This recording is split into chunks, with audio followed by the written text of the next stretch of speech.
UCC, CAA, NRC. UCC का full form समझ लीजिए अनलिमिटेड चुनावी चूरन। सीएए का फुल फॉर्म समझ लीजिए चुनाव आला रे आला। एनआरसी का मतलब है नफरती registration centre Bharatiya Janata party. दफ्तर दफ्तर भ्रष्टाचार, कौन है इसका जिम्मेदार? जिले जिले में भ्रष्टाचार, कौन है इसका जिम्मेदार?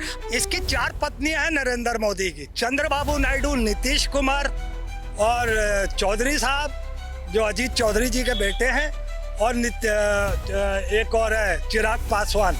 ये चारों बीवियों ने मन बना लिया है कि नरेंद्र मोदी को तलाक देना है। इस कि वक्फ बोर्ड की जमीन, हमको लग रहा है कि साहब ये कंधार की पठार पर बिल बन रही है, लेकिन ये बिल पास नहीं होना चाहिए, ये हमारी राय है।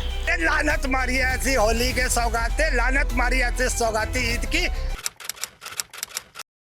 का नाम क्या है? मेरा नाम मुजीबुर रहमान है। आप क्या करते हैं? मैं डिज़ाइनिंग का काम करता हूँ, डिज़ाइनिंग और पेंटिंग का।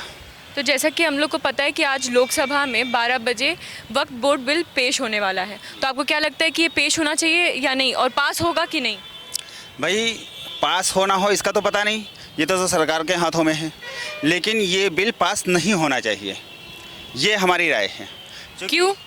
इसके ऊपर सरकार का मौक़िफ़ बहुत गलत है, क्योंकि वक्फ जो है मुसलमानों की प्रॉपर्टी है और मुसलमानों ने दी है और मुसलमानों का हक है। वो इस्लामी तरीके से मुसलमान जहाँ चाहें जैसे चाहें वो उस तरीके से खर्च की जा सकती है। वक्फ का मामला ऐसा है, ना वो बेची जा सकती है और ना वक्फ को किसी और चीज़ के लिए दिया जा सकता है। वक्फ का मामला ऐसा है जो सिर्फ मुसलमानों का है और मुसलमान ही उसे अपने इस्तेमाल में किस तरीके से लाएँ वो खुद जान सकते हैं। मुसलमानों के आबा व अजदाद ने, मुसलमानों के अकाबरीन ने वो वक्फ की ज़मीन वक्फ की है जो सिर्फ अल्लाह के लिए है। उसमें मस्जिद है या कब्रिस्तान है या और जो चीज़ें हैं उनके लिए वो चीज़ है। ये असल में बिल्कुल अपना पास होना चाहिए। सबसे पहले आम लोगों को समझना ये चाहिए कि वक्फ बिल है क्या। ठीक है, वक्फ बिल असल में जो 1975 में इंदिरा जी के माध्यम से एक ऐसा बिल लाया गया कि जो भी प्रॉपर्टी आप कहेंगे वो वक्फ की होगी।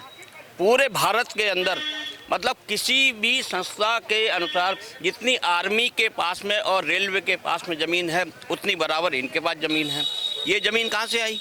ठीक है, कहाँ से आई भाई, उसका कोई लेखा जोखा नहीं है। एक चीज़ और बताई गई है कि कोई भी आदमी ये कहे कि जो वक्फ बिल के पास में ये जो ज़मीन है, ठीक है, ये हमारी है, तो तुम वहीं पे जाओगे, एक दरखास्त दोगे, उन्हीं के वकील होंगे, उन्हीं का फैसला होगा। बाहर से आप कोई session court, high court, supreme court नहीं जा सकते हो। ठीक है, तो असल में ये सब भूमाफिया हैं और बड़ी बड़ी मार्केट बनाए हुए हैं, नीचे दुकानें बनाए हैं, 20-20, 25-25 हज़ार का किराया लेते हैं। लूटमार मची हुई है, खूब किराया खा रहे हैं और ये कहते हैं कि वो मजलूमों के लिए। अरे इन्होंने एक भी स्कूल नहीं बनाए हैं, कुछ नहीं बनाया है, कुछ मजलूमों के लिए कुछ नहीं करा है, अपने ही बिरादरी के लिए कुछ नहीं करा है। केवल माफियागिरी है, प्रॉपर्टी को हथियाओ, ऐश करो, मौज करो और इस पैसे से आतंकवाद पनप रहा है। जैसा कि हम लोगों ने यहाँ पे अभी सभी से बात की, तो उनका कहना है कि वक्फ बोर्ड के ज़रिए हम लोग हिंदू मुसलमान सेंटिमेंट्स भारत में लेके आ रहे हैं और डिवीज़न एक तरीके से सरकार पैदा कर रही है। तो ये बिल पास होना चाहिए या नहीं, इसका सटीक जवाब अभी तक तो किसी ने नहीं दिया। अब आप बताइए कि ये सही है कि नहीं। UCC, CAA, NRC. यूसीसी का फुल फॉर्म समझ लीजिए अनलिमिटेड चुनावी चूरन। सीएए का फुल फॉर्म समझ लीजिए चुनाव आला रे आला। एनआरसी का मतलब है नफरती registration centre Bharatiya Janata party. देखिए ये नफरत के एजेंडे में है। 272 सीटों से ऊपर पहली बार 214 में 282 सीटें थी और 2019 में 303 की सरकार थी। तब कहाँ थे आप वक्फ बिल बोल के लिए, इस बिल के लिए? और फिर जब अमित शाह ये कहे सदन में कि हम तो मंगलवार को या बुधवार को सदन में पेश करेंगे बिल, पेश करेंगे, पास नहीं कराएंगे, क्योंकि आपके अलायंस ही आपके खिलाफ खड़े हो गए। अब तो मुझे लगता है कि नरेंद्र मोदी को ये चारों जो है तलाक दे देंगे।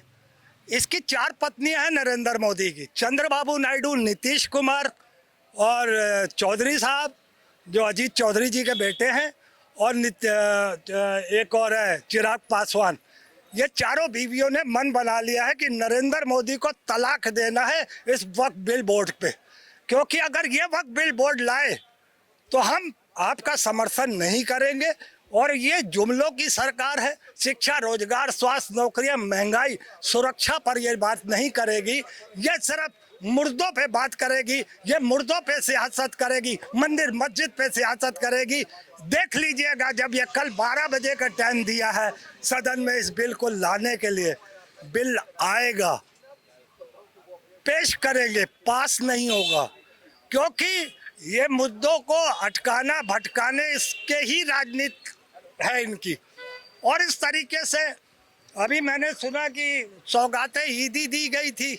भाई सौगातें ईदी दी गई थी, 82 करोड़ हिंदुओं में तुम्हें वो हिंदू गरीब नजर नहीं आए? अभी चंद दिन पहले होली निकल के गई है, आपने सौगातें होली नहीं दी।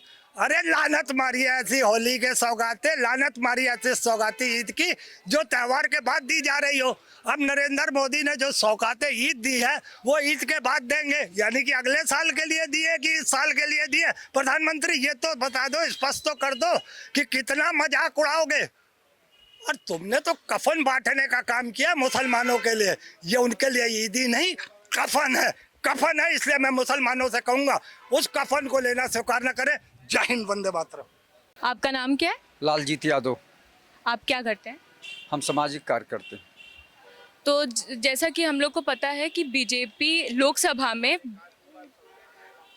बिल पेश करने वाली है वक्फ बोर्ड संशोधन पे, तो आपको क्या लगता है कि इसे पास करने की ज़रूरत है या नहीं? देखिए, जो भी पास करना है सरकार करे। भारतीय जनता पार्टी की सरकार कुछ ऐसे बिल पास कर रही है जिससे कि कोई जनता को फायदा होने वाला नहीं है। जो बिल पास करना चाहिए तो वन नेशन वन एजुकेशन का होना चाहिए। गरीबी, बेबसी, लाचारी, चिकित्सा, शिक्षा, रोजगार पे कोई ऐसा बिल लाएं जिससे जनता को राहत मिले। यहाँ से भ्रष्टाचार समाप्त करने की बात आए, महंगाई समाप्त करने की बात हो, महिलाओं का गैस सिलेंडर का दाम कम करने की बात हो, ये सब बातें हो तो ठीक है। अब ये आप बता रही वक्फ बिल ले हमें, कौन उससे हमारा वो है, लेकिन उसको जो है सिस्टम से ले हमें स्वागत है। कोई भी बिल जो है आवे, लेकिन वो जनता के हित की बात हो, जो उसमें जनता का जो हित ज़्यादा माने रखता है। आजकल जो है MSc PhD डिलीट करके BTech MTech करके IIT करके और B.Ed BTC करके और ITI पॉलीटेक्निक करके और D pharma B pharma M pharma करके बच्चे बेरोजगारी का दंश झेल रहे हैं। उस पर सरकार कोई कानून नहीं बना रही, कोई नीति नहीं, कोई बिल नहीं ला रही है कि इनको कितने दिन में इतने लोगों को हम रोजगार दे देंगे। माननीय प्रधानमंत्री जी कहा करते थे ना कि 2 करोड़ लोगों को प्रतिवर्ष रोजगार दूंगा, देश से भ्रष्टाचार समाप्त करूंगा, देश से महंगाई समाप्त करूंगा, विदेशों में जमा काला धन लाकर देश में खुशहाली लाऊंगा। उस पर प्रधानमंत्री जी क्यों नहीं बोलते हैं? कि वक्फ बोर्ड की जमीन, हमको लग रहा है कि साहब ये कंधार की पठार पर बिल बन रही है। ये इंडिया के हित में इनकी क्या पॉलिसी है, इन पॉलिसी का इनका क्या रचना है, सरकार का उस पॉलिसी के निर्माण में उसकी मंशा क्या है, आवाम का उसमें समायोजन का प्रारूप क्या है, ये सरकार नहीं बता रही। बस वक्फ बोर्ड बना करके गरीब मुस्लिमों को समाज के मुख्य धारा में जोड़ना, जैसा कि हम भाजपा के प्रवक्ताओं को मैं देखता हूं, वो कहते हैं कि सामाजिक न्याय इसमें समायोजित है। अब आप बताइए, सामाजिक न्याय का सृजन, सामाजिक न्याय की मुख्य धारा का मापदंड में समाज को हम तब जोड़ेंगे जब उद्योग का सृजन करेंगे, जब उद्योग विकसित होगा, जब स्वास्थ्य विकसित होगा, जब शिक्षा विकसित होगा, जब नहर, सड़क, रेल विकसित होगी,